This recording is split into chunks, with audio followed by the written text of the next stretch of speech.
बाबा लाएंगे क्रांति। दोस्तों नमस्कार। दोस्तों एक बहुत फेमस वेब सीरीज है आश्रम, अगर आपने देखी होगी, और उसका एक बहुत अच्छा गाना है कि बाबा लाएंगे क्रांति। और बाबा किस तरह की क्रांति लेकर आते हैं, अगर आपने वो वेब सीरीज देखी है तो आप समझ गए होंगे।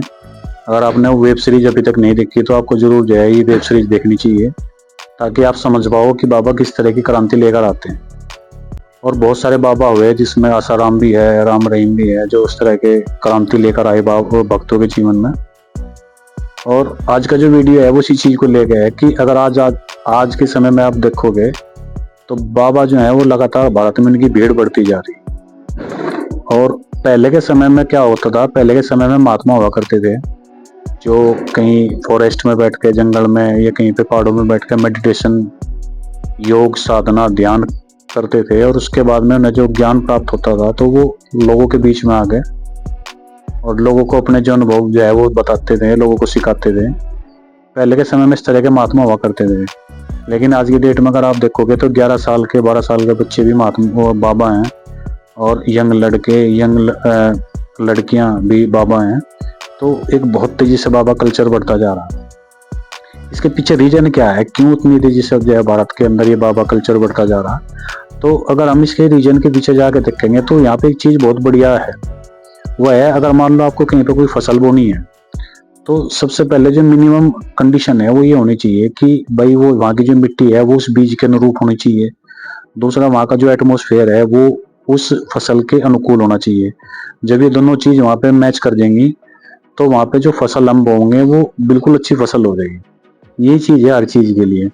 ऐसे ही अगर ये बाबा कल्चर जो है पूरी दुनिया में, आज भारत की भूमि इतनी सोफिस्टिकेटेड है, इतनी अनुकूल है बाबा कल्चर के लिए, कि यहाँ पे सबसे ज्यादा बाबा जो है वो उग रहे हैं। बाबा उग रहे हैं यहाँ पे बहुत तेजी से। क्यों? क्योंकि 2014 के बाद में एक ऐसा माहौल यहाँ पे बन चुका है देश में।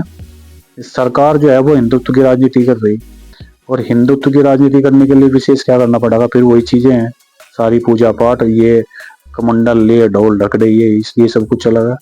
और इस कल्चर को बढ़ाने में बाबा से अच्छा कुछ नहीं है। तो बाबा जो है वो लगातार तेजी से भारत में बढ़ रहे, और फिर ये बाबा जो है जीवन में क्रांति लेकर आते हैं। जब क्रांति लेकर आते हैं तो फिर मामला गड़बड़ हो जाता है। अब उस कंडीशन में क्या है कि अगर आप मान लो जब कभी आसाराम रहा होगा, अगर आप उस टाइम पे उसके भक्तों से कहते कि भाई ये बाबा ठीक नहीं है, आप इसके यहाँ पे मत आया करो, तो वो आपसे क्या कहते? नहीं, ये हमारा बाबा है, ये भगवान है, ये वो है, ये हमारा बाबा, ऐसा हो ही नहीं सकता। फिर क्या हुआ बाद में? उसके बाद में अगर आप राम रहीम के जो अनुयायी थे, अगर आप उनसे उस टाइम, करंट टाइम में आप ये कहते कि ये बाबा सही नहीं है, आप यहाँ मत आया करो, तो वो लोग आपसे क्या कहते? नहीं, हमारा बाबा है, भगवान है, ये है, वो है। लेकिन वहां पर क्या रिजल्ट रहा? तो कहने का मेरा मतलब यही है कि लगातार हमारा जो समाज है वो एक फॉर्मूले पे काम करे। जैसे गांव में एक कमजोर व्यक्ति है, आप उसको एक चांटा मारोगे तो वो आपसे कहेगा ईब के मार। अब फिर उसके एक मारोगे, फिर वो कहेगा ईब के मार, फिर उसके एक मारोगे तो फिर बोलेगा ईब के मार। तो वह ईब के मार नहीं खत्म होती। ठीक है जी, यही सेम फॉर्मूला भारत के यहाँ भी चला हुआ है। जो बाबा पहले के थे वो खराब थे, लेकिन जो आज अपने वाला बाबा है ना, वो ऐसा नहीं है, वो ऐसा नहीं हो सकता। ठीक है, जब वो खराब निकल जाएगा फिर एक नया बाबा आ जाएगा, फिर हम कहेंगे जो पहले वाले बाबा थे वो खराब थे, लेकिन जो अपना बाबा है ना वो ऐसा नहीं है। तो ये चीजें लगातार ऐसी चलती रहती है। और यहाँ पे मैं एक चीज जरूर कहना चाहूंगा अपनी वीडियो में कि ये बाबा खराब नहीं है, बाबा खराब नहीं है दोस्तों। मैं आपको फिर ये आप समझना है चीज को। अगर एक कहावत है कि लालचियों के शहर में कभी भी ठग भुक्के नहीं मरते। यार जिसको घर बैठ के खाना भी मिल रहा, वो क्यों इस लाइन में नहीं आने का? वो तो जरूर आओगा। क्योंकि भारत में आज के डेट में, अगर आज मैं आपको बताऊं दोस्त, सबसे ज्यादा मुश्किल जो काम है ना वो है पैसा कमाना। पैसा कमा के अपने घर परिवार को सारी सुख सुविधाएं दे पाना और उनका फ्यूचर सेव कर पाना, ये भारत में आज की डेट में सबसे बड़ा मुश्किल टास्क है। ये इतना आसान नहीं है। एक पियोन की भर्ती में भी, एक पियोन की वैकेंसी के लिए भी लोग जो है मरने तक के लिए तैयार है, पोस्ट ग्रेजुएट।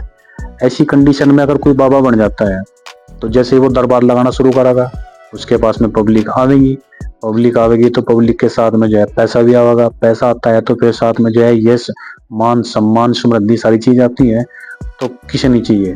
हर कोई चाहता है ये तो कि पैसा हो मेरे पास में, मेरे घर पे चल गया है। और यही एक ऐसी लाइन है, इस लाइन में अगर एक बार कोई सेटल हो गया तो उसकी आने वाली जो 7 पीढ़ियां हैं उनकी भी लाइफ सेट हो जाएगी। तो इसलिए जो है बाबा कल्चर बहुत तेजी से बढ़ता जा रहा। और एक दूसरी चीज है जो उसको सपोर्ट करती है, वो करती है यहाँ के लोग। अगर मैं इंडिया के लोगों की बात करूं, इंडिया में 95%, ध्यान से सुनना आप, इंडिया में 95% लोग जो हैं वो स्पिरिचुअल हैं, आध्यात्मिक हैं। भले वो आध्यात्मिकता का मतलब ना जानते हो, भले वो स्पिरिचुअल का मतलब ना जानते हो, लेकिन अगर आप उन्हें देखोगे, उनका जीवन देखोगे, तो आपको ऐसा महसूस होगा कि इनके अंदर जो आध्यात्मिकता की भूख है वो गौतम बुद्ध से भी ज्यादा है। महिलाएं जो पूरा दिन चुगली करती रहेंगी अपने घर की, इधर से उधर, पूरा दिन उनका ये काम रहेगा, लेकिन व्रत रखना, मंदिर में जाना, ये करना, वो पूरा, तो इस मतलब आध्यात्मिक पूरी है।